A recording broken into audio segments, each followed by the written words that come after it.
We're filming this video in an incomplete attic, which I can't really explain why, but it feels right that this is where we react. I thought we'd have a listen together.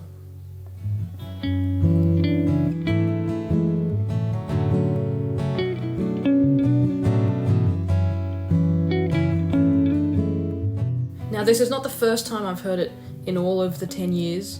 I have listened to it.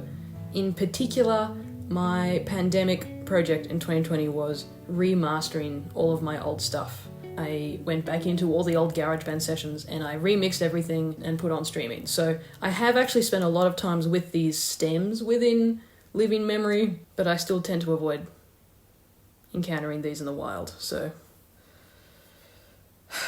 here we go.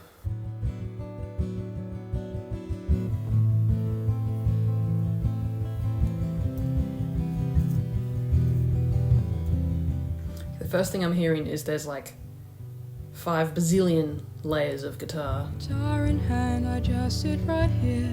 This window seat is where I'll disappear to. I wrote this at Christmas time on my uncle's guitar, probably Boxing Day or something, sitting around playing his guitar. I figured out pretty early on that I could cover up my mistakes if I layered everything. When my thoughts are. And this was the first time I think that I didn't double track vocals. I used to double track vocals all the time because I was so insecure about my singing. There's going to be some pitchy stuff in this album probably. Grief hurts in a foreign way. It poisons minds and bones. There's the multi-tracked vocals. Probably 2 on the left and 2 on the right, I'm guessing. I still do that for backing vocals.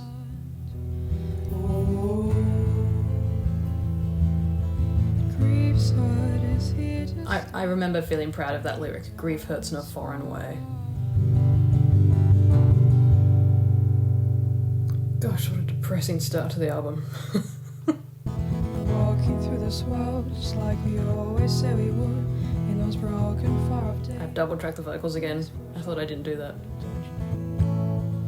I will go wherever you are. Too much sibilance. Now this really early stuff, all I had was a guitar to record with. This one was an acoustic guitar that belonged to the church that I borrowed. And then I owned an electric that I would use on some things as well. But all of the percussion is on the guitar. I didn't have... I didn't know how to record percussion. I probably didn't have the equipment to do it, even if I knew how. And that's not a bass guitar. I think that must be my electric guitar. I picked the GarageBand amp that had the most bass to it. You can hear it on those high-end bass notes. I didn't own a bass. I didn't really play bass yet. Ooh, okay, I do like this one. I think I'm starting to mature as a songwriter at this point.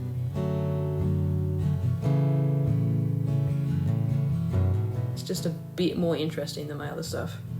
How many days can you Double track the vocals again. How many ways can Triple? How many ways? No, it's double tracked and it's swapping every line what panning it is. How many words? Single track. Time. I didn't know how to sing harmonies yet, so I just sang the melody multiple times. How many fears can your heart choke on within? How many years till the rain set in?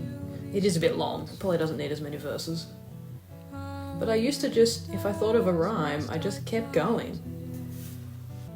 Ooh, guitar solo time.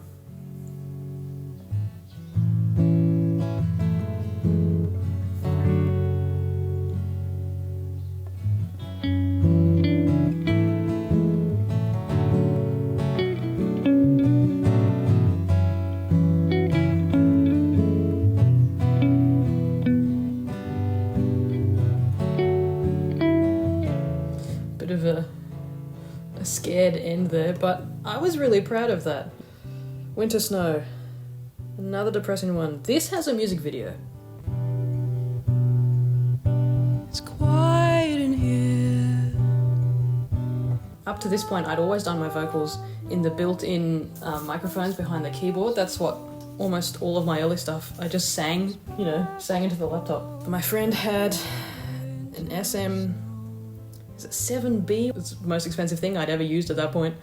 And I did all of the vocals for this album, plus 3 EPs that are not on streaming, they're only on Bandcamp. 36 tracks maybe I did in one day. I didn't know you weren't supposed to do that. Even the guitar parts are just the melody, like I have no concept of harmony yet. The music video was repurposed footage. My friend Harrison, who was studying at Afters at the time, he filmed me walking up a staircase and looking out a window. I think it was for lighting class or something, but I said, hey, can I take the footage and make it into a music video? He said, sure. He later shot the Plastic Stars music video, and he's in my first short film, Trajectory, which is somewhere on this channel.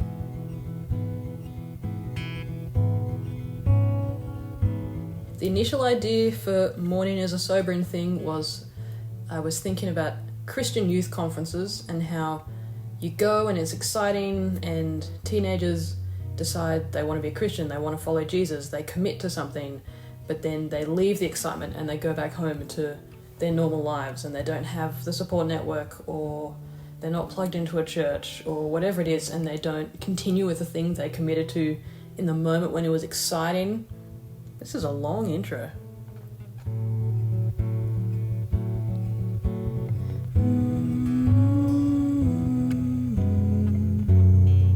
I'm still introing. Major 7 chord, my favourite.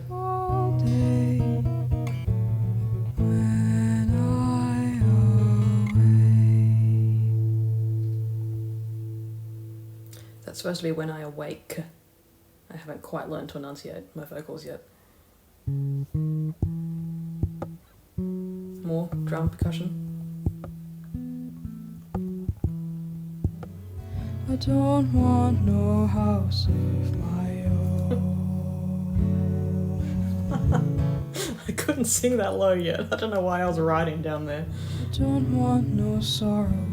Actually, I wrote this song before I owned a capo, knowing that I wanted to capo it. And I would play kind of bar chords as much as I could, or just kind of pluck in a couple strings. And then I finally got a capo for Christmas one year in my stocking. I don't know why I did that. I guess I started singing a melody and it was too low, so I moved it up. I should have moved it up further. Ooh, harmony. Wow. Again, I was thinking about biblical ideas in this song. I grew up moving around a lot, and I think that strengthens my faith, because as Christians we're supposed to look forward to heaven more than we feel settled in this life. And I was thinking about that idea of not wanting to settle roots, because would it affect my faith negatively?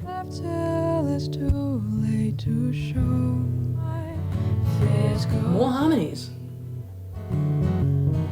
I know creation is broken and wrong things I see. I remember recording vocals for this and just standing there by the microphone through that instrumental bit, just kind of waiting for it to be over, and then singing my parts. I don't know why I didn't stop, go forward in the track and sing those parts, and then when they were pitchy do them again. I just didn't know. I just thought you started at the top of the song and you just recorded the whole thing. I can hear the choir, peaceful and chill.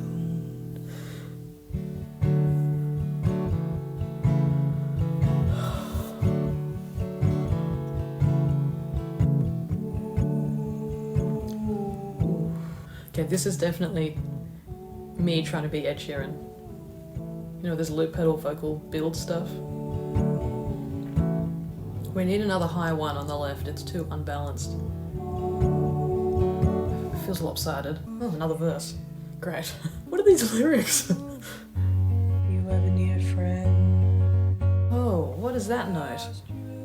I'm throwing every chord I can think of at this song. Actually, it's kind of nice. Not the recording. Oh. I don't know if that's an overlaid bass part or just how I'm picking it.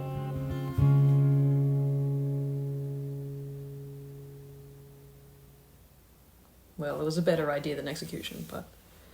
Last song. Oh, I like this one.